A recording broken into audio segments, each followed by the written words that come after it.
T20 ലോകകപ്പിൽ ഇന്ത്യയ്ക്ക് കിരീടം സമ്മാനിച്ചെങ്കിലും സൂര്യകുമാർ യാദവിന്റെ ക്യാപ്റ്റൻ സ്ഥാനം അനിശ്ചിതത്വത്തിലെന്ന് റിപ്പോർട്ട്. സൂര്യയുടെ ബാറ്റിംഗ് ഫോമിൽ വന്ന ഇടിവാണ് സെലക്ടർമാരെ മാറ്റി ചിന്തിപ്പിക്കുന്നത്. 2028 T20 ലോകകപ്പും ഒളിമ്പിക് സ്വർണ്ണ മെഡലും ഇന്ത്യ ലക്ഷ്യമിടുന്ന സാഹചര്യത്തിലാണ് ടീം അഴിച്ചുപണിക്കൊരുങ്ങുന്നത്.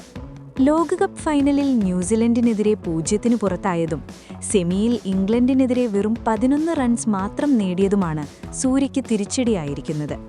കഴിഞ്ഞ T20 ലോകകപ്പിൽ ഗ്രൂപ്പ് ഘട്ടത്തിൽ അമേരിക്കയ്ക്കെതിരെ തിളങ്ങിയതൊഴിച്ചാൽ ടൂർണമെന്റിലെ നിർണായക മത്സരങ്ങളിലൊന്നും തിളങ്ങാൻ സൂര്യയ്ക്കായിരുന്നില്ല.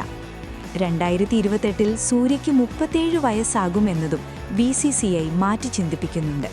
സൂര്യകുമാറിനു പകരം നായകനായി മലയാളി താരം സഞ്ജു സാംസനെ അടക്കം BCCI പരിഗണിക്കുന്നുണ്ട്.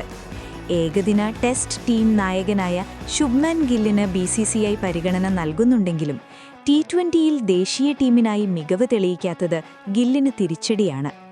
വരാനിരിക്കുന്ന ഇംഗ്ലണ്ട്, അയർലൻഡ് പര്യടനങ്ങളിലെ പ്രകടനങ്ങൾ വിലയിരുത്തിയാകും 2028 വരെ സൂര്യയെ നായകനായി തുടരണോ എന്ന കാര്യത്തിൽ BCCI തീരുമാനമെടുക്കുക.